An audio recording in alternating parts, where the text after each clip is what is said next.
I'm actually in a Everybody feeling better? You guys feel one more week now? I was getting a little tired there. Let's dive into it. first Airbnb in a month, bro. Yeah? Who in here has some Airbnbs right now? Is anybody got a vacation? And you guys got any vacation rentals right now? On vacation. You're on vacation? I know he's got some in Colorado, I think. You got some Florida? I got 2 right now. Where you are? I'm here. Wyoming? Yeah, that doesn't make sense. Yeah.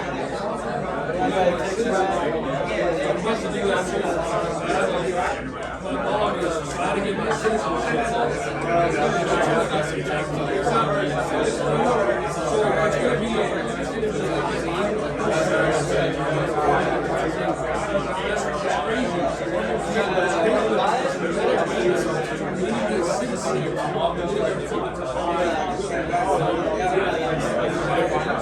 It's not a good stage to be an immigrant.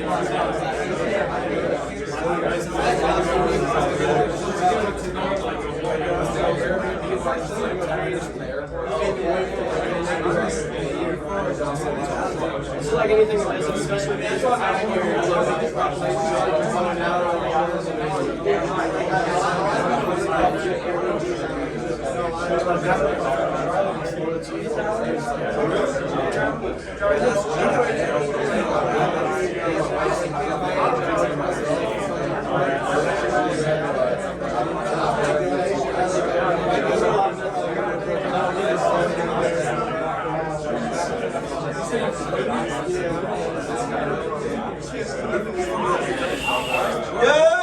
Go! That's what I like to see though, energy back up. Alright, let's kick it off, guys. So, for those of you who have not had a chance to speak with yet, my name is Dalton Goodyear. Anybody who I have not spoke with, can they guess where I'm from? Wyoming. Nah, $100, I'll tell you. Wyoming, what's that? $100, I'll guess. Yeah. Yeah, you don't know. Gabe was probably like, who's this guy from Wyoming messaging me saying, let's go to Miami? Way back when.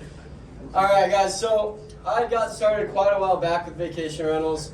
Honestly, like when Gabe and I met, and even Taj on that same trip that's why we all connected so well. We were about at the same point in entrepreneurship. Most of us in this room have been entrepreneurs of some sort since we were kids.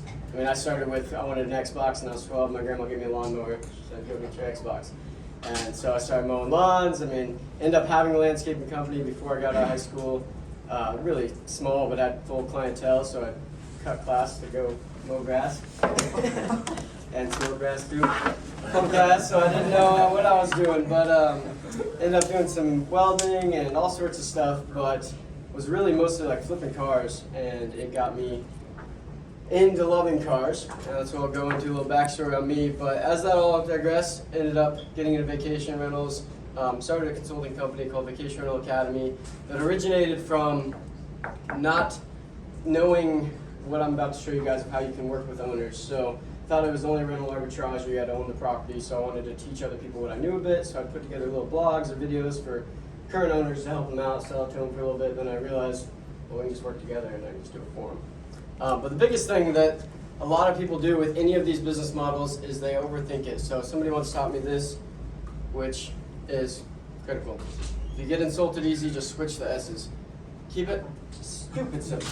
But if you don't get insulted easily, then keep it simple, stupid. Don't overthink any of this stuff, guys. Like a lot of these guys said, just get started. You don't have to be great to start, but you do have to start in order to be great. So just get the ball rolling with something, whatever it is. Sounds like most of you guys do have a passion towards something you're working on. I think I'd heard, who's still in this room does collect the paycheck? Are you on a 9-to-5 job and side hustling? Amazing. You guys can leverage that to the max to fund whatever your dreams are. Biggest thing for me when I got in events is I felt so down myself for working like a 9-to-5. I felt like I'd be around people that are traveling. Well, there's a flip side to it all. If you're traveling all the time or going to events, doing events, running companies, you're usually working twice as much as somebody for the same, if not less money working 9 to 5. And just like Eldon said, you can leverage the hell out of that because once you're self-employed, you gotta wait 2 years to borrow money. So leverage those jobs into building whatever you want until you can build what you want to where you create your own job. So a little backstory on me, I am from Sheridan, Wyoming, little tiny town right up here, a couple thousand miles from where we're at now. That's where I grew up. Somebody asked me why Wyoming. That was where I was born. We don't get to pick where we're born, but it is beautiful, beautiful country. This picture in the back is the Tetons, a couple hours away from me. It is beautiful, it's peaceful. Life moves a lot slower there than it does here. You guys are wild out here. I graduated, like I said, I was flipping cars, so I just bought like my first truck. I knew how to work on them, grew up in a small town. You had to fix your own shit when it broke. And bought a Toyota, fixed it up, ended up selling it for twice as much as I bought it for. Kept doing that with nicer vehicles, mostly trucks there. Thought I loved it, so I wanted to learn how to do it. In high school, was kind of a punk. Like I said, skipped class to try to make money instead of learning a damn thing. And then ended up going to college. I did really great there as a trade school. But I knew once I was in, I was like committed to the debt, and I was stuck. So I got out, did great, ran through that career, worked at Goodyear, Arizona. My last name is Goodyear. Was in Goodyear, Arizona, at Goodyear. They should have paid me more for rocking it. Then worked for Toyota just as their accessory tech. So I really tried everything that I enjoyed, building just off-road trucks, fixed semis in Arizona as well, and then even transitioned that to airplanes. So in that industry, thought that I was doing really great, really knowledgeable in it, but was surrounded. The biggest point of that is everybody there, I mean, nobody had any energy or enjoyed their life at all. And I looked around me, and not everyone, there's people in those industries that love it, but majority of the places I was at, the guys that I was surrounded by, would end up just, as soon as they're off work, they're getting drunk. They've been there for 30, 40 years, they're capped at 100 grand a year. If they're the best in the business at it, you could take it to like airplanes, you can get a little higher than that, but just realized it was not going to lead to what I wanted. Following that, 2019, I had ended up deciding I'm leaving that industry and was going to focus on business. So I was like, all right, well, I'm going to re-enroll in business school while I'm living at home for cheap. Ended up showing up, had some scholarships they said they couldn't honor, and I was hit with like a $2,000 bill. Was broke at the time for tuition. And at the same time, I saw Grant Cardone's ad for the event. Tickets were like $400, $500 for a plane ticket, $500 for an Airbnb. Shit, I'll spend that $2,000 flying out and meeting. What got me was he said 30,000 entrepreneurs in one stadium. My town has 30,000 people in it, and I couldn't find a single like-minded person. Yes, I'm sitting in a room with 30 people that get me more than 30,000 back home. So your surroundings really will make a huge difference in your life. Dropped out, started traveling, met Gabe, met a ton of awesome entrepreneurs, went kind of on a little event tour, back to back to back to back. Ended up moving to Colorado because I was driving 6 hours every other weekend to fly out, and just networked more and more. So those negative environments can have a huge impact on you, and once you break that cycle, it's going to have even better impact on your life and your business. So for me, vacation rentals definitely have helped me turn it from debt and regret, college. It can be turned to a powerful tool for you, but it also can be a huge burden on your shoulders. Or if you find something you can take in your own control, you can create fulfillment and legacy that lasts a long, long time. So never let anything or where you come from determine where you're going. Small town, I used to have that on my mind all the time that I had to move in order to find any success. Yet in Wyoming, this is a company we created, Concept B&B, Stays in Management. It is a vacation rental management brokerage. We do long-term management as well. I got licensed about just almost 2 years ago as an agent at a company called Concept Z, and then the broker and I decided that there was a niche for it there, a need in the market for vacation rentals. So I look at a lot of them as finding ways to supplement life's expenses. We all got to pay for food, we got to pay for travel, a roof over our head, and then we want to provide for our families as well. So I have fun ways of finding little business models, whether it be the car I'm driving right now. I got a Tesla back home, and Emmanuel runs a Tesla here for me, and so does Dad. They got it locked down here to pay for them both, so I can supplement the vehicle cost, and I use each property to supplement a different aspect. All of my gym membership and food come from one property, and then my living costs from another. The house I live in is a duplex, though it's an FHA deal, where the front unit pays for 80% of the mortgage. And I got 2 roommates at $1,000 each. So there's so many levels to real estate that you can take it. Keep your options open. Find a lane that works for you. You can do a lot with it. The biggest thing, though, definitely have some homework after this. Look up Simon Sinek's Starting with Why. It's a book. Has anybody in here ever heard that or heard that TED Talk? What do you guys think of it? Amazing. Amazing. So he brings it back to Apple, most big companies, finding your why. Start there. Begin with the end in mind. Find something that motivates you, that gets you going beyond money. As we all know, money's going to come and go, and you can really just find things to print it like a damn machine. The government's doing it. Why can't we?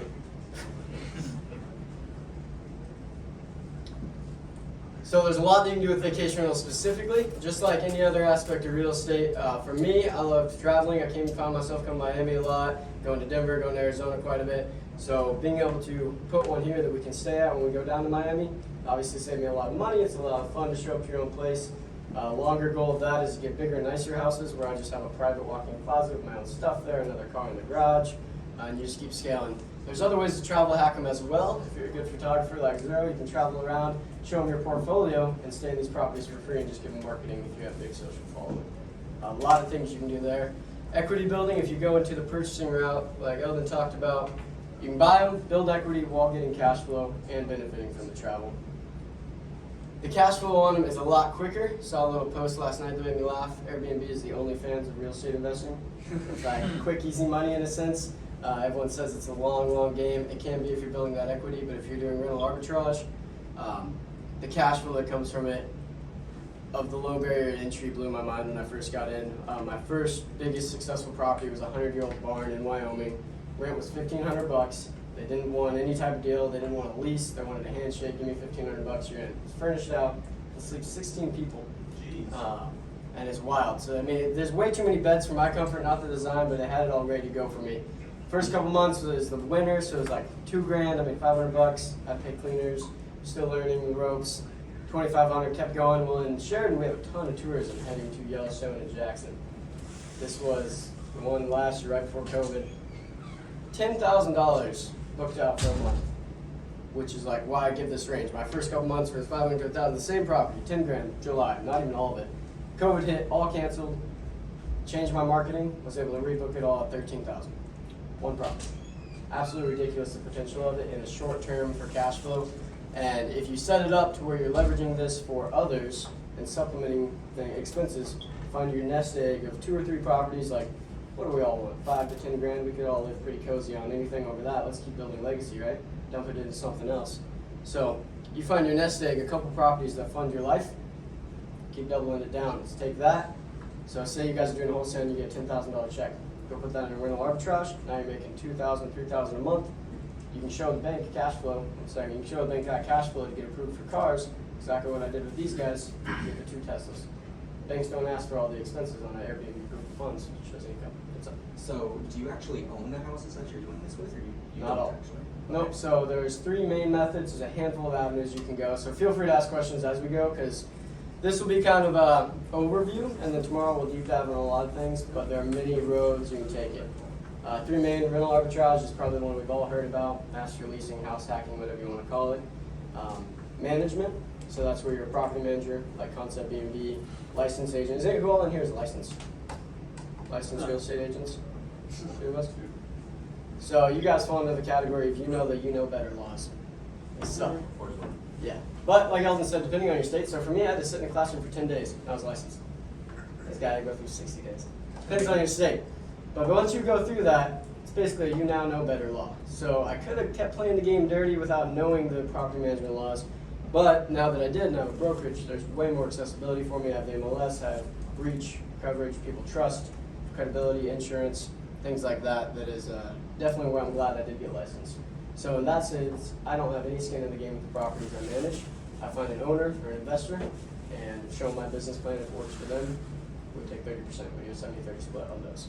You can bring investors in on rental arbitrages as well. So say you don't have the $10,000, it becomes a lot of hands in the pot at that point. But if you just put up the cash on your own rental arbitrage, those work great. You can be a co-host.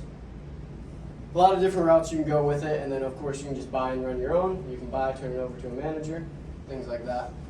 So multiple avenues of success. You can be hands-on or completely passive. You can build your own company to be passive, or you can hire a manager for it.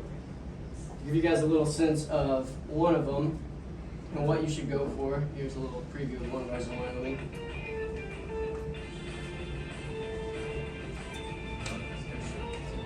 Well, this is our smart home. Everything in this house is all bougie and smart. You own this one? Nope. So this is the fun I have when somebody else lets me play with their money though.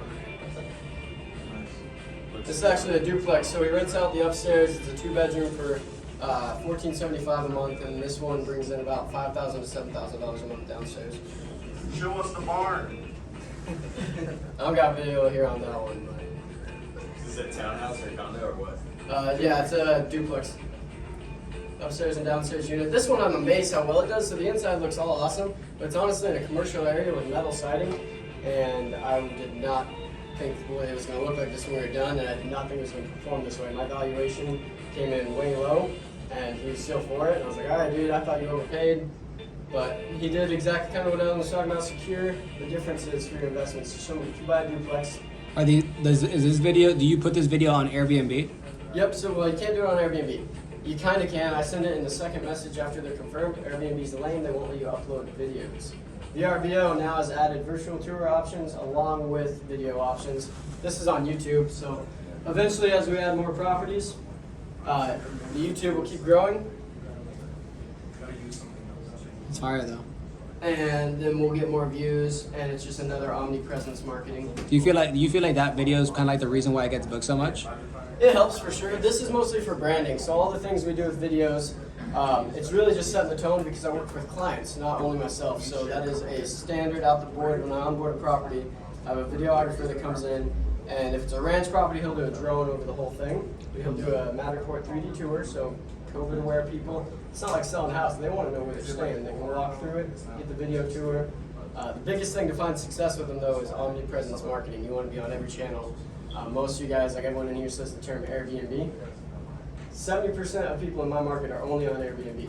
21% are only on VRBO. 9% are on both. We're in like the only ones that are on every channel possible. Just a little fun picture here. There's Expedia Group, which owns a ton of them. HomeAway and VRBO are owned by the same one. Airbnb, of course, is the goat that everybody knows about, but they're kind of a pain in the ass to work with sometimes. The best thing you can do is get away from it. So you start off each property. We mostly push VRBO and Airbnb, but you want to get on as many channels as you possibly can. Google My Business, Facebook, even a little Craigslist flyer. And then all these little cutouts here are from my website of just all of our properties. So what I used to do is during a presentation to a new client, I would show them when I had just one, all the fancy pictures of it and make it look like a lot more than it was. Then I had two and I'd show them both. And now it's got to the point where numbers. Real estate is all about numbers, so I'll give them a valuation and that's where it sits. I'll give them a little bit about the marketing we do, but ideally you get a company to the point where it can showcase itself and you don't have to show it off as much. And it speaks for itself, the quality, the way you present it. So two main approaches and something to keep in the back of your mind while you're learning about this and deciding if you want to be involved in it is you want it as a side hustle or do you want to build a company around it. I started as a side hustle, it's fun, naturally kind of led into building a company around it for me. It can be a lot of work, but it can be a full-time thing, or here soon I can replace every aspect of what I do. I mean, it's 37 here, help these guys out with a few down here, then 18 long-term units as well without needing to hire. We have an accountant, I have some people that help me with marketing, and that's about it. What I'm about to show you guys will help you automate 90% of it. Throughout this, I've taken a few calls, just had a cleaner call me saying the property was a little dirtier than they thought, and it's going to take them a little bit longer, but I said, are we good? And they're like, yeah, we just want to let you know. And they already know because the app that I use automatically schedules it. There's already photos uploaded of it being extra dirty, so if there's anything stained, it's going to be replaced, built in a guess. Unless it's just like a casual stain makeup, you got to pay for that shit. So, getting down to business with it, what I'm going to go over mostly because I think it's the easiest and best way, since there's a lot of wholesalers in here and a lot of people kind of entry to this, the best entry is the rental arbitrage. You'll hear it called a lot of different things depending on who you talk to. It's all the same thing. Some people just call it subleasing, master leasing, house hacking in a sense. Really basic. Kiss. Keep it simple. Rent it, re-rent it, and repeat. So when you rent the property, as basic as it sounds, you're going to go out and find a property, you're going to lease it. Best thing to do is lease it in a business name, and then you're going to re-rent it on all the platforms, and you're going to use the profits from that to keep picking up more and keep growing that until you're nice and cozy and living the life you want. So step one of renting it, obviously you've got to find a deal. It's not as easy as just going out and hopping on and walking in a place and saying, sweet, got to sign it. There's laws, and then there's also the fact that for some reason all of America thinks they all need to live everywhere but where they work. so there's no houses available anywhere. I don't know about your guys' markets, but it seems like everywhere I look, it is low inventory for sale and rent. Yeah. My favorite to start is hot pads. The filters are sweet on there. I just like the way it works, but honestly, any of those channels, there's apartments.com, the Zillow, realtor.com, anything with rentals on there, you're gonna find deals. It's just like wholesaling, just like anything else. You need to pick up the phone, start dialing, start showing up, and just put the work in up front. You're gonna talk to a shit ton of owners your first rounds, and it's gonna feel mundane. You might be told no a bunch, but if you take the right approach, build the rapport, find the systems that work for you, you'll end up closing your first deal. And then you have that first one, which acts as the start of your portfolio, builds that confidence. You see the cash flow, you have the results to show other owners. So hot pads, the reason I like the filters is because I can search by furnished or unfurnished, by owner or property manager or realtor. So one of the biggest things is your gatekeepers and your expenses of furnishing a property. For rental arbitrage method we're going over today, I'm a huge fan of furnished ones. If I'm not owning it, I'm not building equity, I don't really want to go fork out $10,000 extra just to furnish it, just to have it get worn out. So I'll pay a little bit of a premium in rent to have it already furnished. You accept that that's just an expense and overhead comes with it. So if you want to narrow it down, you know what you're looking for, unless you're willing to put your own in there because you know you might move it to another house. You want to own your own furniture, that's fine. Just use those filters there. Marketplace, same thing as what Gabe was talking about. You can find owner deals on there. He touched on it, just hit the nail on the head. Owners go there, property managers go to Zillow. Property managers like me use them all. But, so when you are looking, two big differences of those gatekeepers you're gonna run into are three of them. You got realtor, property manager, and then the owner. You're gonna have to talk to all three. If you talk to a realtor, they're getting paid commission, they're getting paid their 2% to sell the deal, they don't care about you renting it. They're usually just gonna tell you what you wanna hear for a minute and not call you back. Property managers now, you can speak their language. You can say, hey, I'm looking to acquire a couple properties. You can be upfront with the manager because their whole goal is to sign a 12-month lease. So if you can present it in a way and build the rapport and value that makes them get their job done so they get their 10% commission on it, they're happy. Problem is, they represent the owner, not you. So that owner has to be good with it. So you need to build so much rapport and give them so much value that they're confident. Tomorrow I've got some handouts I'll give you guys. I call it a landlord letter. Basically hits every pain point of being a landlord that any of us ever have or any landlord ever has experienced that we don't do with vacation rentals. This property is professionally cleaned every 3 to 5 days. Appliances are hard to use, less wear and tear, less electric bills, water bills, no pets in the property, screened, things like that. Landlords love to hear. Craigslist, along with a lot of these other ones, hot pads, I think you can do it too. I actually found our agent who's, she's all right down here, but she got us a few deals on Craigslist because I just typed in Airbnb. Most of the shit you're going to see is going to say no Airbnb, no. But then a few of them will say Airbnb okay, or just type in B&B, VRBO, short-term rental, STR, and you just play with these keywords and you just get searching, and you just make yourself a little spreadsheet, make a list, make filters, which ones you know are okay, you know are not okay. So I like Craigslist for that. As we all know, Craigslist can be hit or miss though, so don't get too hard sell on anything you see on there. I use it as a connecting piece to that gatekeeper. Most people on there, if they're a property manager, they've got more than that one. That one they probably forgot to take down because Craigslist sucks to work with, and who cares? Get their phone number, call them up. Well, hey, I'm looking to buy, I'm looking to rent, whatever method you want to go, get them on the phone, show up, meet them, build that rapport. Just like all of us here, now you've got that connection for life. Unless they're like, all right, you're gonna be kind of stop working with them sometimes. So now these next ones, for finding the deal, obviously the biggest thing is it even gonna perform? You finally find one, find the manager, get your foot in the door. Is it gonna make us any damn money? They want $3 grand for rent, and it's furnished. What market are we in? We in Wyoming? I ain't paying $3 grand for rent in Wyoming. Hell no. So MasterPrice is a really basic one. It gives you some rental data.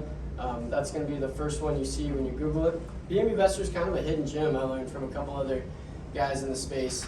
A little more expensive, but it is my favorite because you can get the entire United States. You can do like $1,000 a year deal or something like that. Honestly, once you guys go into wanting to do this, we could all pitch in and get it again. I let mine expire because I only use my market as much. AirDNA.co is another great one. You can buy it by the zip code. But B&B Investor, the reason I love that is it'll show you occupancy rates, seasonality, things you need to pay attention to how well it's going to perform. And you can even find a deal on there. They added a new section just called Find a Deal. And it shows you, it just auto-populates rentals. And it filters it with the data from it. And it's pulling directly from Airbnb. So revenue. So it guesses how much that deal is going to make. Really, I mean, that right there, you want to find a deal, you click Find a Deal. top producing one, call them up, start there, work your way down the list.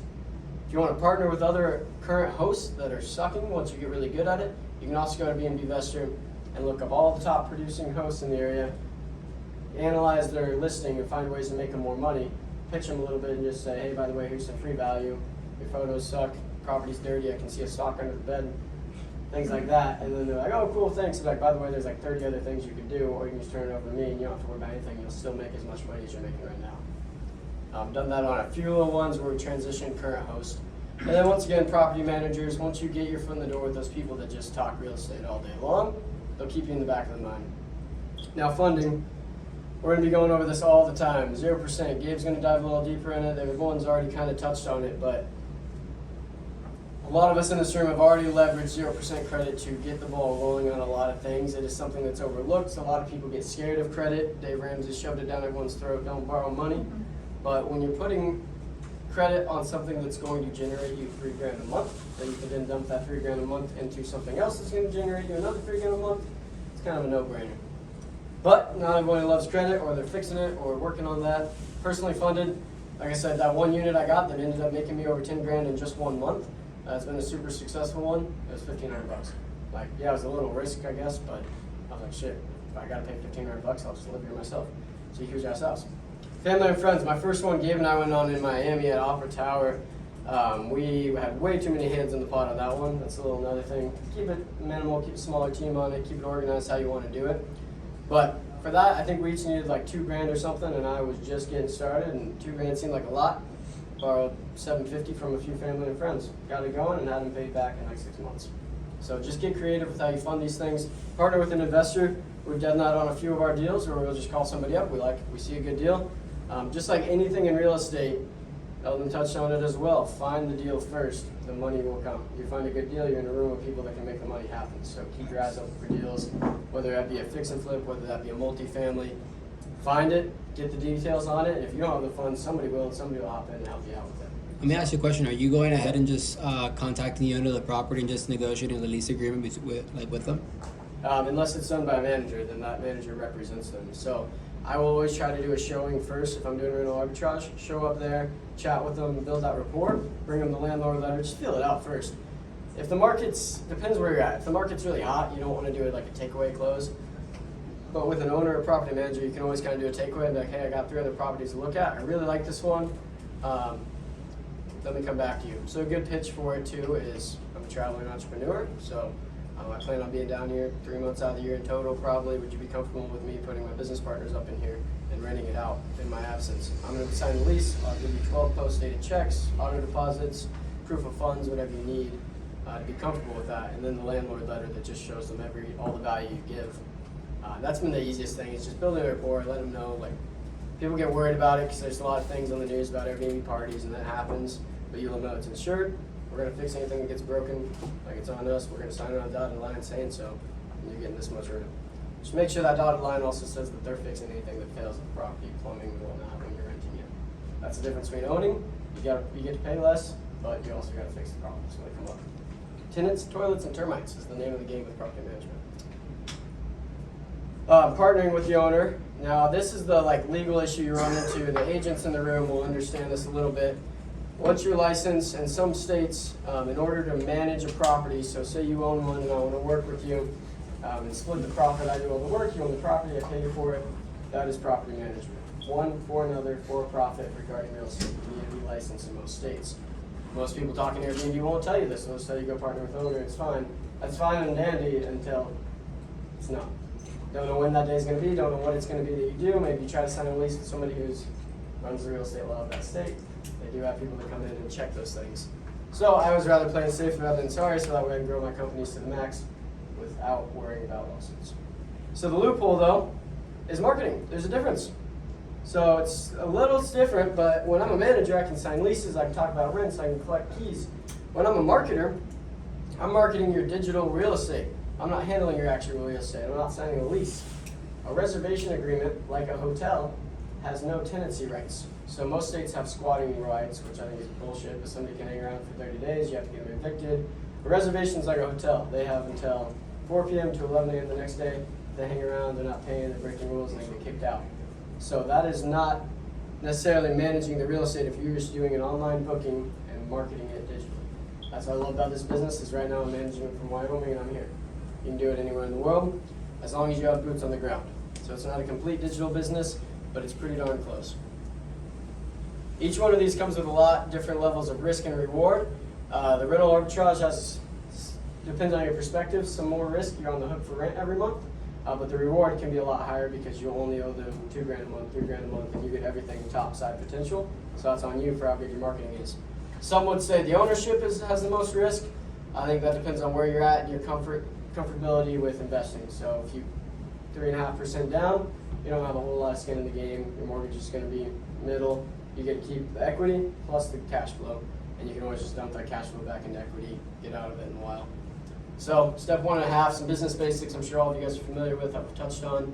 Sign a lease with an LLC. You got a vacation rental. If you're doing it here in Florida, a lot of people come to Florida and they like to party and have a good ass time.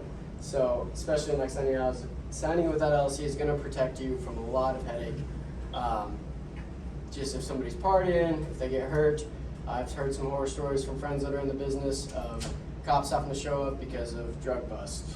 You just don't want to be on the hook for any of that. You want that protection from your wholesaling business, from your other properties. Separate it a little bit as best you can. Talk to an attorney about it. Plus the tax benefits are awesome. You're paying $3,000 a month in expenses.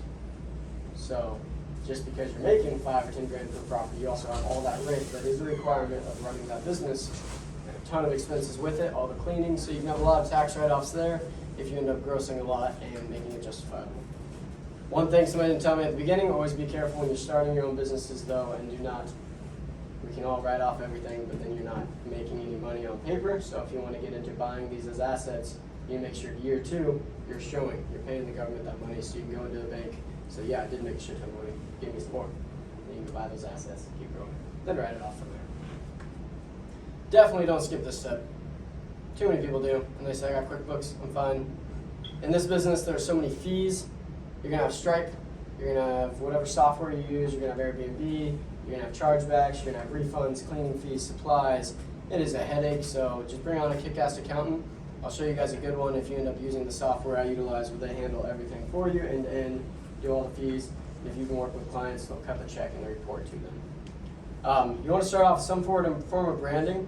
So when you do go meet with the owners, you want to make sure that you have, I used to do just like a nice polo, business casual with a little brand on it. Now I just have some crispy branded folders, something that kind of catches their eye, but it's not a full suit and tie. Something that shows you are running a company, this is legit. It makes them feel like when you say the word insurance, you're not just saying it because Airbnb has insurance, like, oh, your company probably does as well. They feel more protected because this is their asset. They spent $500,000, $1 million, the years of their life building this, and you just want to come in and let them make money off of it. So you got to build that rapport, build that trust. Got a question for you. Yeah. What would you label your LLC as? What would you label it as? Yeah, like doing what type of business? If you want funding, consulting, always. But you definitely want to be careful with that because real estate activity is, it depends on what model you go as. I went with marketing because I'm doing digital marketing and I'm just signing a lease as space that I'm using. Definitely depends which route you go. Okay. So our brokerage is a real estate brokerage, so that entity is labeled as that. So you'll create a completely different LLC, or would you put one under the other, or DBA it, or anything like that? My brokerage is entirely separate than any rental arbitrage unit I do. Okay. Brokerage, I'm working with clients. So anytime you bring in outside people's money, you always want to be really careful with that, separate it out. Rental arbitrage, that's kind of been my own personal investing one. That one's a marketing company. I use that LLC for a few things. Haven't ran into any issues yet. Yep. Plus, on the side of funding, because it's for personal investments, it is really hard to get business funding as a real estate or as Gabe, Taz, what are some other risky ones? The NIAX codes. What are some risky ones? Real estate's risky.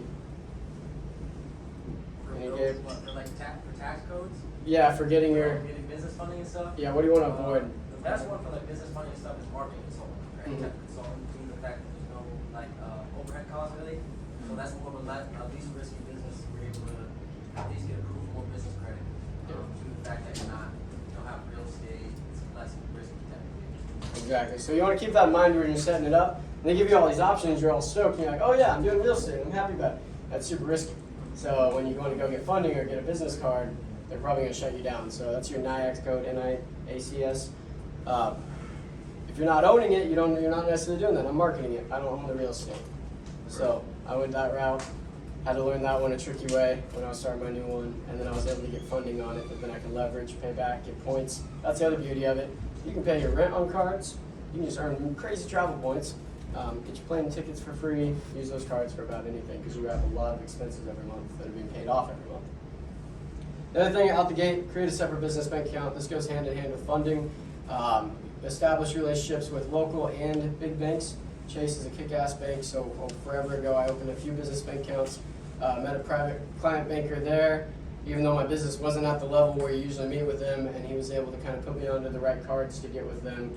And then they were able to look and say, oh, you have 6 years of relationship with us, and that goes really far with banks, especially local credit unions too. When I pulled within a week, got both the Teslas, I think I put $1,000 down on 2 Tesla Model 3s, like, so I'm out hardly anything. One was through Tesla financing, and then the other one was a local credit union that didn't care what my credit was. They had just known me as a local business person, and that can make a huge difference. So having those business conversations with the banks will lead to you being able to acquire more assets down the road. And this is where it gets fun. So you found a deal. Actually, any questions on that? Any questions on finding a deal and just getting set up with the basics, making sure you're safe? You guys feel confident you could go out, start to find a deal. There's a few things to evaluate it, but does that all make sense? Any questions there? Sweet. So you go out, you find yourself a kick-ass deal. What do you do next? You want to set it up. This is a little flyer I use for all of my clients to show them what we do on a snapshot. I call it the maximum exposure concept when you partner with Concept B&B. So it's a little custom flyer. Any local, I'm in a small market. This could work here too, depending on where it's at. If you've got a beachfront property and there's a boat rental, jet ski rental just down the way, go put up a bunch of these flyers there. Do shit that nobody else is doing. Somebody comes into town, they go to jet ski because they flew in at 9 and it's noon. They may not know where they're staying yet. They see your flyer there, you rent up your place. And on those, you don't put your Airbnb link, you put your direct website. Being an agent, I've got 280 people I can reach out to through my MLS, so as soon as I get a new property, I let them know. I usually have the first month booked out, just because they got family, friends, agents love to talk to me. So they all know somebody. If you're not an agent, find one. Hey man, you might send this out. I'll pay you a little bit. It's just an MLS email blast. They send it to everybody through the MLS. Super powerful. Virtual tours are huge, so those go hand in hand. Mobile tour. People are just shopping, buying everything through their phones now, Airbnb on their phones. Who on here has an Airbnb account as you've traveled? Awesome. Yeah, so we've all probably used it, did it on your phone, may have done it on your computer. Everything's there. If you could have walked through it, got a good presentation of it, not shitty cell phone pictures, makes a big difference. So think business, think presentation, because these people aren't seeing it, they're trusting you, and they're going to show up and they want to know what it looks like. Next thing is a maximum exposure. So like I talked about, as many channels as you can. We use the channel management, I'll show you here in a second. I use what's called Guesty, so you don't get double bookings. You want to be pushed out to everything you possibly can. Google My Business one has grown a lot lately, so you create a Google My Business page. When they're driving through hotels near me, now you pop up. When they're on Google Maps, you pop up. You can also get extra reviews there, so in your automatic messages, you say, please leave me a review. They do it on whatever channel they booked at, but you also send them a Google review page. Google reviews are huge. Anytime any of us are looking for something, that's the first place we go. This one, Wyostays, is my website, where to stay in Wyoming. Made sense to me. But when I have a direct booking, I just already get a phone call on it. I send them there. I save all the fees that would have had to go to these third parties. When somebody asks for a discount, I don't have to give them a discount. I send them my website, and the price is automatically lower because they're not getting that Airbnb service fee. And my company, my clients make more money that way. In network. So for my clients, once somebody's in my network and I can look at all of my properties, this is a value pitch. So once you start growing, you can tell your clients this. You'll be in my network now. If your neighbor's property is full, I'll push the bookings over to you, vice versa. So that comes back and forth, and it's super helpful. That does work out for us as well because we've got 3 units in the same building. We've thought about expanding over in that area. So if we get random phone calls from the agent, says, hey, you guys have availability for a 2-bedroom? No, but we got a 3. Can their budget go up? Or no, we have a 1. Can they work with a 1-bedroom? Social media, I think we all know the power of that. I believe the vast majority of us in this room have met through that, so I don't think I need to elaborate there. But building a business page for it, pushing those ads, you can really go deep with the retargeting. You can pull the clicks off your YouTube videos, you can pull the clicks off of your direct website and push it back to them. Even on the direct website, obviously you get their email. I used a custom tablet in each property. They check in, they give me a survey, how clean is it, so I can fix anything right away. And then I get their email again, they say, are you okay to receive email responses? Well, now 6 months later, hey, by the way, we're having a promotion. If you want to come back for Christmas, send them a little coupon code. Double up on everything. This is how in my tiny ass market, the average occupancy is 60, we stay at 80 or 90%. If you guys were to do that in a city like this, or any hotter market, you're gonna make a shit ton of money. So get creative with it, nobody's doing that stuff. Video marketing, we already touched on, like that little YouTube one, goes a long ways. I got a question for you. Absolutely. On your website, what program or platform are you using to do the bookings? Guesty. Yes. Yep, so Guesty is awesome for that reason. I'll show that in a second. Guesty is a property management software. So there's IGMS, Logify, Guesty, and a ton of others. Those are the only three I would recommend after playing with a bunch of them. Logify is cool because they do have a drag and drop website builder, so they push that. To me, I think they seem a little bit higher on costs, and Guesty has a lot more automation features. For all of you guys just getting started, IGMS is free for your first 4 units. You can automate messages, cleaning, and calendar. Biggest thing is your calendar. So you've got multiple properties being booked from multiple channels. Double bookings are a nightmare. So you want them all synced together so you can have it marketed everywhere and not double booked. And which, so if you have a Google My Business listing profile and a social media profile, and then all the short-term rental profiles, which profile do you determine is the main one that you push for reviews? So whichever one they book on, I'll push for the review, and then I'll push a review back to Google if I can. But when they book direct, like this website right now, my developer sucked and we're redoing it, but it's going to have a full reviews page with a link I can just send them where they just post a review like a blog. But for my direct ones, I just send them the Google link for reviews right now. And then if they had a really great stay, I'll also send them a separate company one. And I'll say, how did you feel about interacting with me? Do you mind leaving a review about the service rather than the stay, so then clients can see it as well? So we have a company one and each one for each property. So that's the difference if you want to just have it as a side hustle. Google My Business is powerful, it's going to generate you more. But some of the things, if you're not building a company, you don't need to worry about the company front of the business marketing. Professional staging is huge like that other one.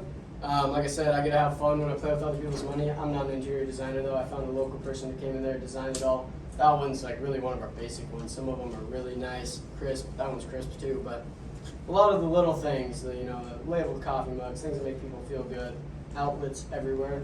When we all go somewhere, working from our phones, you need outlets, USBs, smart TVs are a must. Good Wi-Fi is a must. So make sure it's professionally staged. The company is called You're Welcome.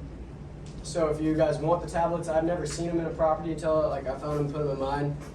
You can do a little map on there. You can put recommendations to other websites. You can also, in restaurants, so they can order DoorDash off there. They can order an Uber. The Wi-Fi code's there. And then you can even put your own website on there. So the front page of mine, believe it or not, has more booking opportunity. So then we get their information, circle back around. In small markets, so any of you guys in small markets, why do people come to your town at all? Family, friends, weddings, reunions, birthdays, holidays, graduation. If you look at how many people are traveling for that, you can make this work in any market. If you're in a dope market like this, where people come here anyway, just gets nice, you're gonna make a ton of money. It's amazing. Swans and monkey tails. Who's been on a cruise? Anybody ever been on a cruise? You show up your room, there's a little monkey hanging there, right? Yeah, do that. People love it. They eat it up.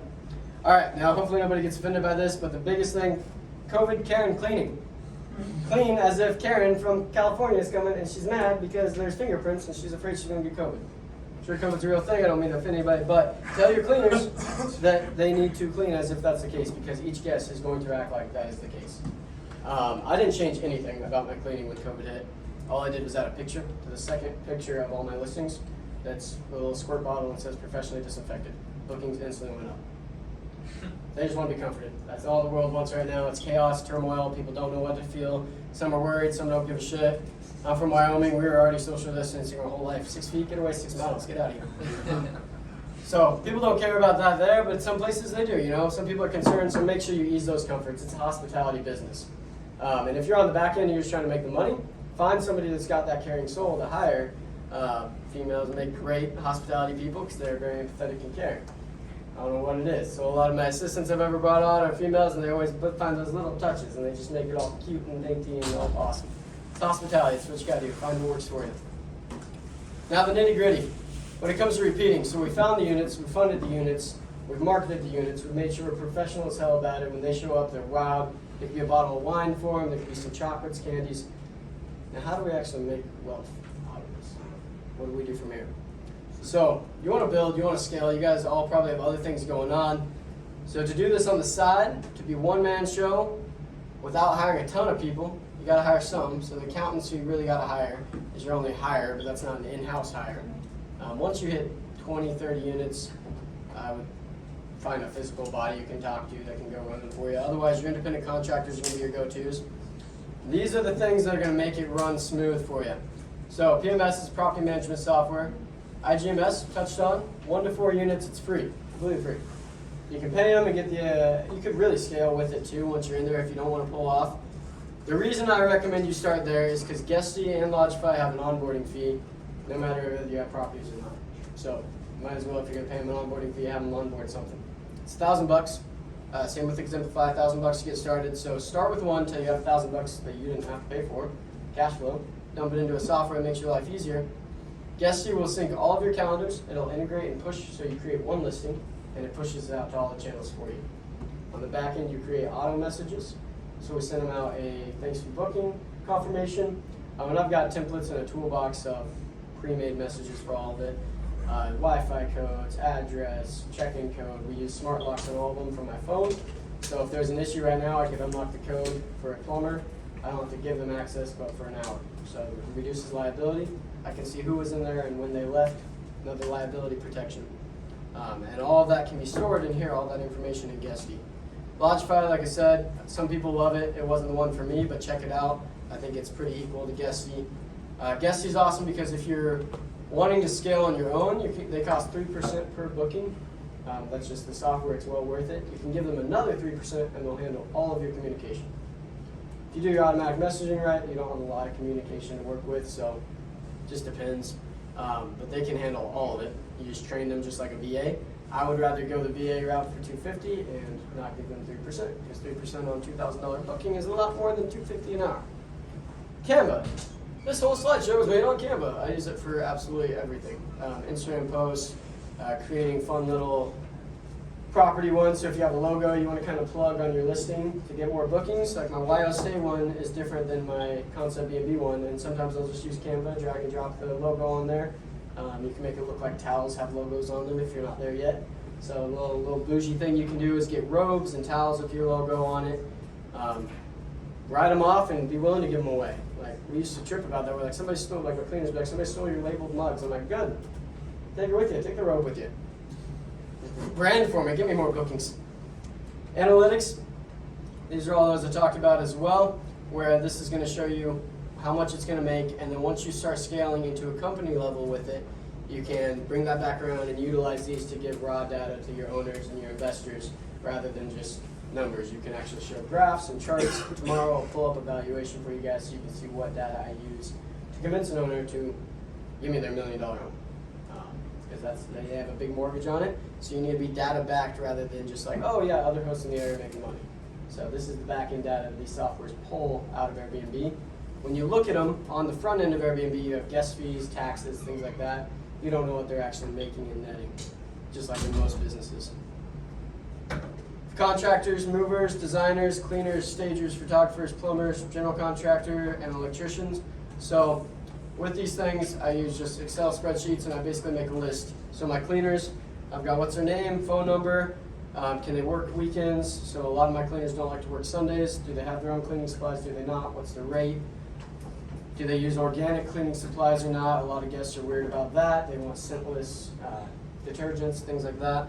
And I basically just make a list. Every person that says, hey, I'm a cleaner, I add them to the list because you will get in a bind where all your top 5, top 10 rock stars got COVID or they're on a weekend trip. Whatever's going on, and you need to be able to just call people on the fly. So keep track of all that. Keep a good database, just like anything else. All you guys seem like you're in real estate. You understand the value of independent contractors and having a big, healthy list because they go in and out. Another one, Costco, Sam's Club, Amazon Prime.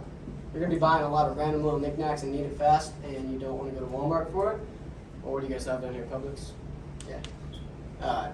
Buy it in bulk, all your shampoos, conditioners, things like that, just buy them up in bulk. Or you can go a little further and get wholesale accounts with different hotel providers. You get a shit ton of towels, shit ton of sheets. I got lucky in my cleaners who were just starting their company, so I was kind of able to train them and say, hey, if you can form your company to being a vacation rental specific one, you can work exclusively with me.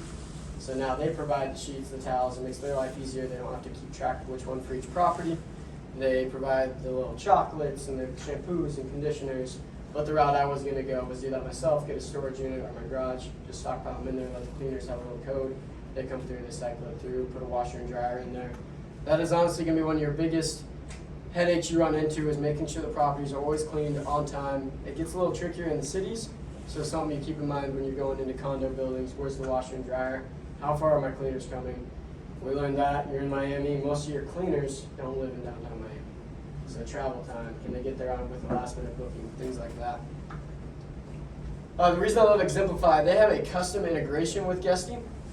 So once you get started, you're going to realize your booking is a nightmare. So it's really easy on the front end. You think it'd be simple, $100 a night, you got $3,000 a month, whatever.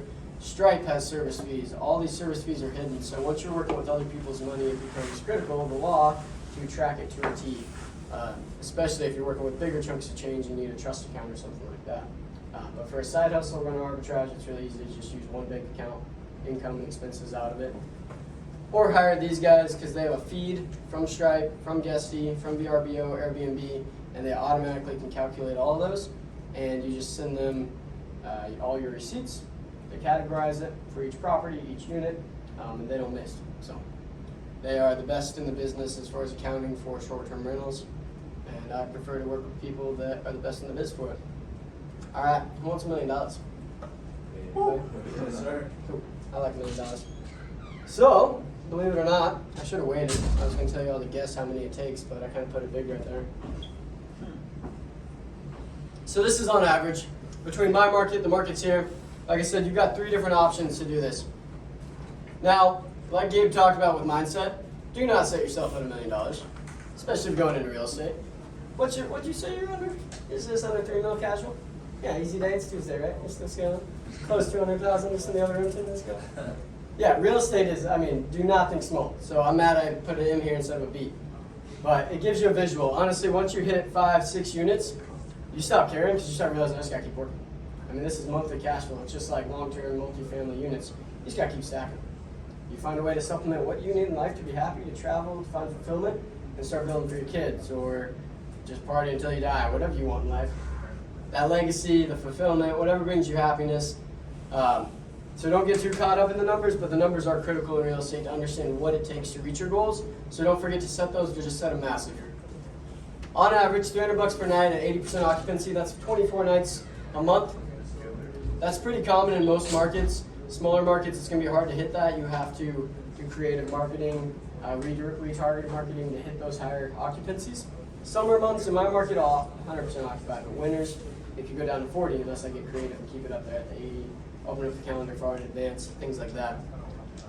Quick little math on it, 300 nights, or $300 per night at 24 nights a month, $7,200 per month, gross. So if you're doing rental arbitrage, we've got there's similar rentals around here where you can find a 2 or 3 bedroom property, $3,500 a month furnished. This is possible, we've got one similar to this. You owe that in rent though, so now you're only left with $3,700. So you can see where with the rental arbitrage, your top end can be pretty cool.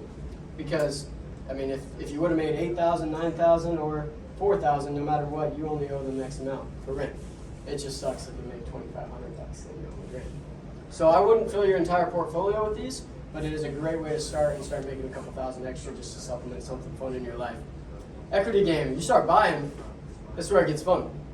Yeah, you got to come up with the down payment, so there's a lot of figures and variables in here that are not accounted for, but feel free to ask me any off-the-cuff questions on it. This is just some ballpark figures to give you an overall average of how much money can be made in this game. So say you bought it, you did 3.5% down, 20% down. Depending on how much you put down, we'll get you a number here, but you could probably get a $300,000 to $400,000 house to get a $3,000 mortgage. Now you're set with $4,200 a month net plus the equity of it. That's the most valuable part, is plus the equity, because you run this for a few years, you can turn around, get out of it, do whatever you want, or just refinance part of it anyway. Could be cleaning it up nicer as you go as well. The management or marketing. This is what I specialized in because when I got started, I didn't have a lot of money to put down. picked up a few of the rentals and realized that I'm locking up a lot of risk every month. If markets change, COVID hits, things like that, I am still on the hook on that lease legally to pay that every month. Got to the point where I was owing 20 grand of rent every month, and I'm like, yeah, it's making it and well over that, but that is still a feeling on my numbers to see what needs to go out every single month. You got to become comfortable with. Luckily, they double it and more some months, but I didn't like it, so I found a way to work with the owners and the investors directly where I have no skin in the game. I do a 70-30 split. Around here, it's pretty common to do 60-40. Some people think 30% is high and you got to do 20. My thing is I will never budge from my 30. I provide a ton of value that I feel is worth 40 or 50%. So find what your time and energy is worth, how much value you can provide to owners and investors. Find a split that works, it covers your costs, roll with it and stick to it, know your numbers. People are going to try to haggle with you, just know your value. So management marketing, say you still got that same $7,200 on a similar property. I got to pay out the owner 70% of it. I'm walking away with $2,160, but remember I got no skin in the game. So in order to make $1 million over the span of 12 months, say we all probably know this number like the back of our hand, $83,000 per month. Average units, let's just call it 3,500 between all three options here. 23.8 units. That's it. And that net. It's pretty cozy at that point. On the 30%? Average. So you could, just depending. So I build a portfolio with all options because say I get a mansion. But I'm talking about, I'm sorry. But I'm talking about are you counting the $1 million on the 7,200 or on the 2,160? I averaged it at 3,500. So Got it. this option, I was netting 4,200. This option, I'm netting 2,160. Got it. 37 there. Let's call it 3,500. The way I like to fill my portfolio, I've got a few studios and one like tiny house cabin. My tiny cabin actually kills it. Like, it's made $4,000 the other month, and it's just a little one-bedroom cabin. I got another 3 in the other town, and then I've got some really nice houses out on a golf course that absolutely just crush it. Some of them, they just were in last summer. In July, we're booking for $1,000 a night. Around here, you guys can find waterfront properties at $1,000 a night is dirt cheap. I mean, there are some properties around here you can get your way in once you start talking to the right investors, right people, or invest in yourself. They can bring that premium rate. It's just about going for it, being able to be the boots on the ground. So I haven't expanded much here. It's just the boots on the ground and knowing you have the system to back it while I'm scaling there. So yes, I built on the 3,500. You have a question? Yeah, I mean, I know that that's net, but then the expenses for all that staff and everything, well, cleaning crew and all that stuff come out of there, right? No? So this is net to a sense. Every business has expenses. Right. So for my brokerage, even though I run it, I'm not a legal broker. So I still put some in the brokerage account. Luckily, I have a badass broker who doesn't really care, and he just says, grow the account, grow the company, let's see where you're at in 3 years. So I run it, but I still let that come. There's a difference between company dollar and what we walk away with, even if we are the company, right? So do you add yourself as an employee to your own LLC? Not right now because I'm licensed, so I get commission. So, but yeah, I thought about that in the past too. Depends on how big your company is. Yeah. I thought that was the loophole for a while. I haven't found a lender to work with me on that because they got to go the 2 years self-employed. Where I was like, okay, what if I just write myself a paycheck? You got to find the right lender to make that work, or have a big enough company where you have a lot of employees. But if they see you're the owner, you're the only employee, they're like, yeah, whatever. Got it. So there are other expenses to factor in. So right now, if I was the legal broker, then the whole net could be mine. But we split it. We grow the company dollar to cover random things like our fancy little white hats hanging on the wall there, like merch. Some marketing costs that come up legal. So all of your management agreements, hire an attorney, spend the money, get it done right. I have some copies that I have in my toolbox as well. But there's overhead with it. So this is just net after the big expenses. Now cleaning costs is the fun one. So we transition to where the company handles the cleaning costs versus our client seeing it as an expense. So the company handles it, but I'll charge a guest a $100 cleaning fee, and I'll find a cleaner going there for $50. Now today, my bill, she just called me and said it's way dirty in here. My bill is probably gonna be $150. But for the past 20 cleanings, I've been making $50 profit on it. So we build that little second profits system there. That's not factored in here because that is a separate fee above accommodation fare. So when I say $300 per night, that is accommodation fare only. So accommodation fare is the nightly rate. You go to a hotel, they say it's $100 a night. Why is it when you swipe your card, it's $190? You know, hotels aren't as bad about it as vacation rentals. They got cleaning fee. Most states have lodging tax. So if you get into this, know your laws. Otherwise, one of these days they're gonna start cracking down. and billing people for it. Some cities do fine people for not doing that. Mostly important on your direct bookings. Airbnb will collect and remit taxes for you. They know all the zip codes. If you're doing a direct one, you gotta know that taxes. It's pretty easy. Call an accountant. What do I gotta pay? Collect it, remit it, you're good to go. Or just hire the accountant to do it for you. But yeah, that is just accommodation fare. So on top of this, I will charge a $100 cleaning fee. Now that could be over 1 night, 10 nights. It doesn't matter. They're still getting that $100, and that goes straight to the cleaners and cents or into an account, recorded, and they get whatever way they invoice me, they get paid. I just try to make it bigger than whatever my average bill is, so that way in confidence I can always just sign those checks and I know that account's growing, which makes it a lot easier to figure out your net. So it really doesn't take a lot. Now this is just fun average numbers. That's why I say when you build a portfolio, make it as diverse as you can. My small units are my stability. They cover the cost of my accountants. They cover the cost of my marketing expenses, the little things that come up, because those little units, they might only gross $700 to $1,000 a piece, but that is consistent. They only sleep 4 people, 2 people, 6 people. They're not going up and down. My big units can sleep 4 to 16 people. They can rent anywhere from not getting booked to $400 to $1,400 a night. So it makes a very drastic difference there. So if you build a diverse portfolio, you might not get here just by, you might be sticking with this number. That's why I say after a few, you stop caring and you just start saying, what do we want? Where do we want to be? What type of properties do we want? What type of clientele do we want? How busy do I want to be? Because you get late night phone calls. So you find out what pieces you want to farm out, what pieces you want to carry on yourself. Any questions on that, guys? Also, that pad you said you had, right? Yep. You insure that with some type of insurance in case some The keypad? steals it or something? Oh, I thought you meant like it was like a pad that has like your Oh, the website. tablet? Yeah. They're $150. Oh. Somebody could steal them. They're actually not even as popular here. We tried putting them in and nobody really used them. People stole the little stand. Yeah, they took like the chargers and stuff, and they play with them, and now they're all in our drawers. Yeah, well, they have a cool little tablet stand, like it's handy. People would take that. So it depends on your market. It's something fun to try.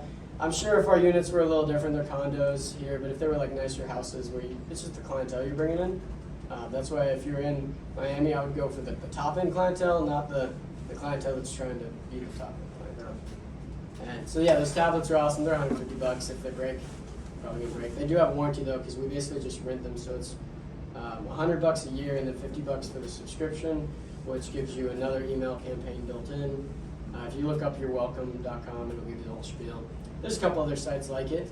When you go into Guesty though, you can even see all their integrations on their back end. Just click integrations on their sales page, and they are integrated. So services I don't use that they have here, where you can just rent a pack and play. So say you got a family coming, they can just be shipped to you real quick. You can have a local centralized key area. I know our first unit, we had to finesse the valet. What was his name, Hugo? Now Hugo, here's $100 a month. Will you just stash the key up here? And totally not what you want to do, because they wouldn't let us change the lockout. So those are some things you want to pay attention to going in. How the hell are the guests getting in? Instead of just seeing a deal and closing on it, find the deal, make sure the deal works for you. It's okay to say no. Some of them are going to make a shit ton of money. Some of them may make that, but the headache that comes with it may not be worth it. Any other questions on that, guys? Thank you. Absolutely. There's a lot you can do with it. So I'm a transactional real estate agent as well. You can get into commercial, multifamily, long-term rentals, short-term rentals, house hacking. Find whatever works for you. Short-term rental, like I said, it's the only fancy real estate investing. So it's quick, it does have some risk, depends which road you go. Find your risk tolerance is the biggest thing.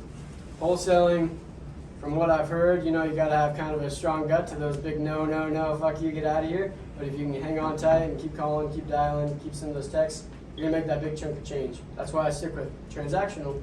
I can make a listing, make a sale, take that $10,000 check, dump it into something that's gonna make you more.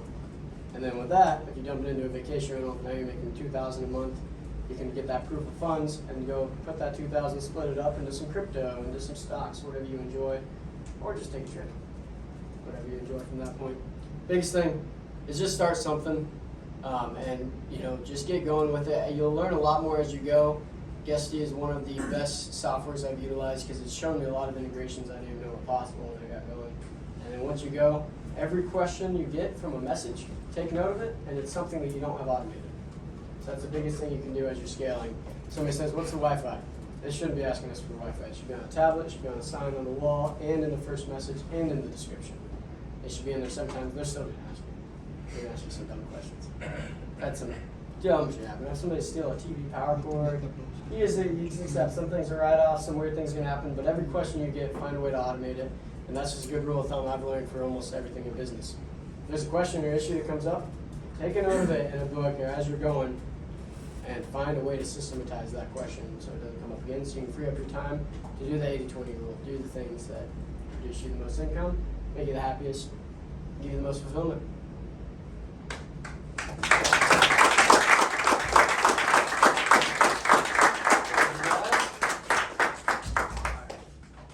Cool. Food is gonna be here in like 10 minutes, so we can just network chill for a bit and then eat, and then we'll go finish everything off.